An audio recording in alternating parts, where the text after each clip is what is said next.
Welcome to this edition of One on One, as I have the pleasure of sitting down with simply one of the best second basemen in the history of the New York Mets. It's always great to catch up with Félix Millán. How you doing, Felix? Just fine. How very, very nice to be here. Well, it's great to see you as always, and I know we always seem to reflect back on a lot of the same stuff. 1973, of course, that was your first year with the Mets. You wound up in the World Series. Let's go back a little bit in time to when you were an Atlanta Brave and playing against the Mets in the 1969 National League Championship Series, because we've celebrated that season all year long. Going into that series as a member of the Braves, what did you guys think of the Mets and the hurdle that you had in front of you? Well, you know, Howie, at that time, we didn't think too much because the Mets only had good pitching and we had good hitting. And I thought, it's like they say, pitching is better than hitting. Yeah, and that's the truth, because we couldn't do nothing against Mets pitching in '69. And the Mets wound up winning all three games of that league championship series. But you did something that year that you would do with the Mets again a little bit later on when you came to New York. And I don't know if anybody can possibly do it now. A couple of guys do. You played every single game, all 162. How much did that mean to you? How badly did you want to play every game? And did you think there were times along the way when maybe it wouldn't be a bad idea to sit down for a day? No, I never wanted to be in the bench. I always want to play every day. And that was my motto. I want to play every day because you never know who's going to play behind you and get the job away from you. Now, in that '73 season, you had a lot of guys get hurt. I mean, you were one of the few players on that team that stayed in one piece all year. You know, between Rusty and Buddy and Grody and a bunch of others that went down, you were the rock. You were the one constant on that infield. But you had to play with different shortstops, whether it was Teddy Martinez or somebody else who would come along and play the position. Was that difficult for you? It's very difficult because you have to get, you know, to know each of the guys, the way they want the ball, where they feel better. If they go to right, to the left, doesn't make any difference to me. I wanted to be in the lineup and on the field, and that's the way I feel. Now, this is just my opinion. I've told Felix this before. The Mets have had some terrific double play combinations over the years, and you know, you might want to think a little more recently about Edgardo Alfonso and Ray Ordonez. Trust me, there was never a better double play combination in the history of the Mets than Félix Millán and Buddy Harrelson. Did you guys click right away that first spring training? Yes. You know, we talked before. I would start the spring training. I talked, Buddy, where you want the ball, what I wanted. You know, I always told Buddy, don't worry about it, where you're going to throw it. Just throw it to the back because I'll be there. Nowadays, every team has these analytics and all kinds of graphs and charts that show you where to shift and where to play certain players. How much did you, because they didn't have much of that stuff back then, play on instinct, and how much information did you get from the dugout about where to position yourself? Well, to tell you the truth, I didn't get any information from the dugout, but I studied the hitters. And if we had a pitcher that threw the low pitch, I knew they're going to hit a lot of ground balls, and I was ready all the time to hit the ball to my left or right, and I want to be there. Now, Buddy used to say that playing behind Seaver was easier than any other pitcher because wherever the catcher sent up, whatever the sign was, Seaver would hit that spot, and he would know, Buddy would know, about where that ball was going to be hit if the hitter placed it, put it into play. Were you able to see that same stuff, or did you feed off of Buddy in terms of where to position? Well, Buddy and I, you know, talked a lot in the infield, but I say like Buddy said, Tom always kept the ball down, and we knew the ball is going to be hitting to Buddy or myself, and I was ready for anything. So Buddy gets hurt, and he comes back pretty late in the season, late August, I think it was, something like that. And all of a sudden, everything gelled, and you guys really took off. How important was Buddy's return as opposed to maybe some of the other guys in solidifying the entire team? Well, very important because he knew how to play his position. He was a good glove, good arm, everything. He was a very smart player. And I followed him because I knew he had more experience than me, and I followed Buddy. When he moved, I moved. When he moved to the right or left, that's what I was doing. One other thing that had to work in your favor was the fact that not only did you play every day, but that made for some consistency on the infield because really, even going back to the team that won in 1969, the Mets platooned at second base. Very often it was Kenny Boswell and Al Weiss, and maybe Wayne Garrett got some games there, or somebody else would have played second base when they were platooning with Boswell. But by and large, Teddy Martinez would certainly be a guy who got some time there. You know, you were there every single day in 1973. And I think the thing about you that most people remember is not only that you were in there every day, but you did something that most guys don't seem to want to do anymore, and that's choke up on the bat. Do you laugh when you watch guys try and hit the ball 9 miles today in two-strike situations where they won't shorten up? Well, you know, that's what the money is. If guys don't want to hit ground balls, base hit, they want to hit home runs. And I'm really sorry because they can improve their batting average, you know, by choking up once in a while. And if you hit the ball good, the ball is going to go everywhere. If you're strong, the ball is going to go out of the field. Do you think you would have had trouble getting signed and recognized as a kid these days because of the way you played the game and what they seem to be looking for now? Do you think you would have had a harder time getting noticed today than you did back then? Oh, yes, I think so. You know, the kids, they don't play the way we play in the 60s or 70s, but they get it used to because this generation is very smart and they know how to play the game. Well, let's talk a little bit about 1973, a little bit more, because I remember doing an interview with Cleon Jones a long, long time ago. And I asked him, was there ever a point in that 73 season? And if you don't know, look it up, because the Mets were dead last at the end of August, wound up winning the pennant, taking the Oakland A's to the 7th game of the World Series. But I once asked Cleon, was there ever a time in 1973 when you guys thought you had no chance at all? And Cleon said, yeah, spring training. Now, I never heard anybody else talk about that team that way. Did you feel anything like that? You know, I knew we had a team, but it wasn't that good that we were going to go all the way to the playoffs. But, you know, you always said, we're going to get it next time, we're going to tomorrow. But I never thought we had the team that was going to go to the World Series. What was Yogi Berra's impact on keeping things together in that year? Well, they say Yogi is always saying something, you know, dumb things, but Yogi was a very, very smart manager. I always said, I believe Howie in 100%. But if I have to give 120%, I will do it for Yogi. What is it about Yogi that endures to this day that makes him such a treasure? You know, you never had nothing, never had nothing bad to say about a ball player. He always say everything good about a ball player.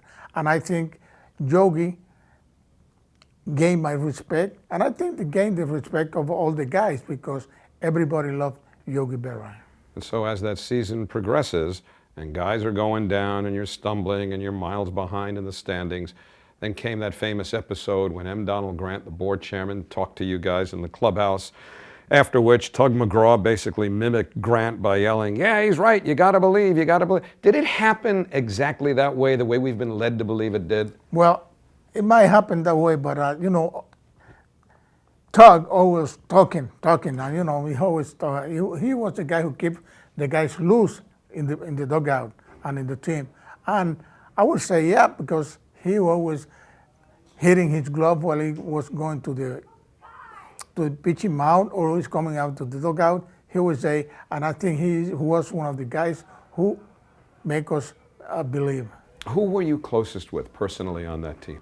Well, to tell you the truth, I was close to John Milner. I was close to Wayne Garrett. Well, I would say Buddy, because I was playing with him and we were always talking about you know, about baseball. And I had quite a few guys, Teddy Martinez, Tom, terrific. I think he was the guy who always keep us in our toes when we get to the dugout. You know, Rusty Staub got there the year before you did, and that was a great veteran presence that was coming to the clubhouse. And then you come aboard the next year, and same thing. You know, you've got a terrific veteran player now. Were you able to become anything of a leader on that team, or were there so many guys who had been there who kind of had taken those roles that you didn't really have to do that? Well, I can tell you the truth, Howie, it wasn't me because I was a very quiet guy, and what I did is go to the field, give 100% and play every day.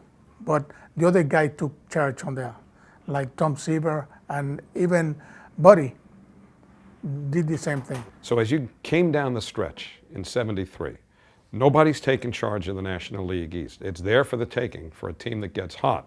And when you guys had your players back, and you got Seaver and Kuzman and Matlack pitching the way they did down the stretch, you could see it all coming together. Was there a time as that was starting to develop that you said, or maybe the guys even talked amongst themselves, we can do this? Yes, we had about maybe 1 or 2 more meetings, and they say we have a good chance to get to the playoff or to win the title in the National League. And everybody say, every time we came out of the dugout, we start screaming because we know we were going to do it. What do you remember about that crazy last weekend when it rained in Chicago and you had to go and play one extra day to finally clinch the thing? They end up calling off the second game of the doubleheader that following Monday because you did clinch. But what were the emotions of those few days when, you know, you were this close to wrapping it up, but the rain wouldn't let you go through with it? You had to play doubleheaders. What were those last few days like? You know, those days we were very desperate because we wanted to finish the season because the team was good, it was playing very good, and the guys kept loose, and we were ready to play in any time. And of course, the Mets did go on to win the National League East. They beat the Big Red Machine in 5 games to win the National League pennant. Highlighted, of course, at least highlighted in some minds, by that wild brawl between Pete Rose and Buddy Harrelson in Game 3 at Shea Stadium. You're playing second base. There was a double play. Just take us through the play and what you saw when Pete went into Buddy and what ensued after that. Well, I hear that Buddy said something to Pete. Pete got very upset, and when he came to second base, he wanted to kill Buddy Harrelson. And I knew he was going to do that, but what can I say? I was always looking to see, if Buddy needed any help or anything like that. But my job was getting into the double play and make the play. But I think Buddy did something that Pete Rose didn't like. Well, I remember Jerry Kuzman trying to run into the middle of all that. He was pitching in that game. Did you guys notice? I mean, I'm sure everything happened so quickly, but did anybody notice? Get out of there, Kuzman. You got a game to win here. But at that time, everybody got involved because if one of my teammates have something trouble on the field, I'm going to be there. And that's what happened. And I tell you, Kuz, he was one of the best in the mound, one of the best. Best money pitcher the Mets ever had. Did you have a favorite game, either in the playoffs or the World Series, a favorite moment, even in all of your time with the Mets that maybe you cherish more than any other? Well, I think one day that Jerry was pitching and he finished the game, and I say, I want to talk to Kuz, and he said, Felix, thank you very much. And I say, no, don't thank me. Thank the other guys, because to me, I want you to win 30 games, not 20.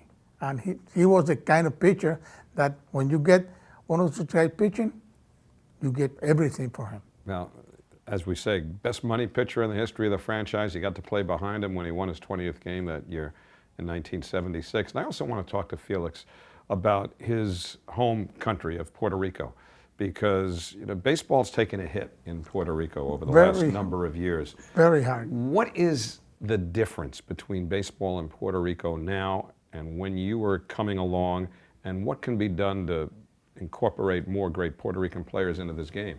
I wish I knew Howie, but the guys, I don't think they want to play anymore in Winter League, because the organization here, they prohibited them to play because they think they're going to get hurt or something like that. But I wish that every player want to play in Puerto Rico, because I tell you, Howie, I've been in a game in Puerto Rico when you see 200 people. That's lately, it. You're talking about lately. Yeah. 200 people. And they give them the tickets. They don't sell the ticket. The government give the tickets to the fans, and they don't want to go. Is the game less popular in Puerto Rico than it used to be? Yes, it is. Why? Big time. I like to know, but I don't have. Well, before they give publicity and everything, but now they don't give anything. They don't do anything. It's incredible. I went to a game in Puerto Rico in the winter of, I guess it was 1979 going into 1980. I was down there on vacation. It was like a party. Yes. The noise in the stands, very much the way you see now in Japan and Asia, where they weren't banging thunder sticks then as we know them now, but they were just making a commotion from the first pitch to the very last. Right. Can you ever envision it coming back, or are we losing a lot of great athletes who should be playing in the major leagues who, for whatever reason, have not? To me, Howie, Puerto Rico, it won't be the same, talking about baseball, because not too many people want to play in Puerto Rico. And the guys who wanted to play, that they came from here to AAA and go there to play and become a big leaguers, they don't want to do it anymore. Did you ever, I know you never played with him in the major leagues, but did you ever play on a winter league team with Roberto Clemente? I played against him. He was one time was managing San Juan and playing, and I was playing with Caguas, and we got together, but I played against him. Did you know him much? Very well, very well. I know him, I know his sons, I know his wife very, very well. Any particular story you can relate about you and Roberto? And when the things are, when we went to Pittsburgh, he sit down and start telling jokes to all the players. And that's why we always wait to get to Pittsburgh, sit down, and Roberto start talking. He didn't let nobody else talk. No. And he said a lot of things that I remember one time, I told him, Roberto, I'm going to hit 300 this year. He said, you're going to hit 320. I said, why? He said, because if you hit 320, you ask to hit 320, you're going to end up hitting 300. If you said you're going to hit 300, you're going to end up hitting 280. And I always remember that. That inspired you to shoot for the stars. Inspired me, and I ended up hitting 312. Now, there you go. He was right. Yeah. Pretty much. One other guy, baseball icon that Félix Millán played with in the major leagues with the Atlanta Braves was the great Hank Aaron. You had already been with the Mets when Aaron hit his 715th home run in 1974, but what was it like playing with Hank Aaron? Oh, it was my privilege to play with Hank. When I got traded to New York, to Atlanta, when I was in the minor leagues, and they called me up to Atlanta, same night, Hank told me, where are you going to stay? I say, I don't know. I said, well, don't worry, we'll talk about after the game. The game was finished, he told me, you're going to stay in my apartment. I said, good. And next day in the morning, he said, what are you going to eat? I said, Hank, I don't know anything about Atlanta now. He told me where in Peachtree. And I say, okay, Hank, I'm going to call a cab. He said, no, you're not going to call anybody. Here's the key with my white and blue Camaro, and you use it the rest of the season. I tell you, as soon as I got to Atlanta, he took. Even I had my locker beside his locker. He always took care of me. That's great. As crazy as it sounds, was Hank Aaron a little bit underrated? Willie Mays got all the attention. I think so. I think so. What do people miss about Hank Aaron? What don't they get that would have made him even more of an icon? Because Hank really liked to talk. He was a guy who gave every day 100%. Nobody noticed, but he always did his job. He told me one time, Felix, if I'm going to hit the ball against the fence, and I'm going to make a double, some guys try to make a triple and get thrown out on third.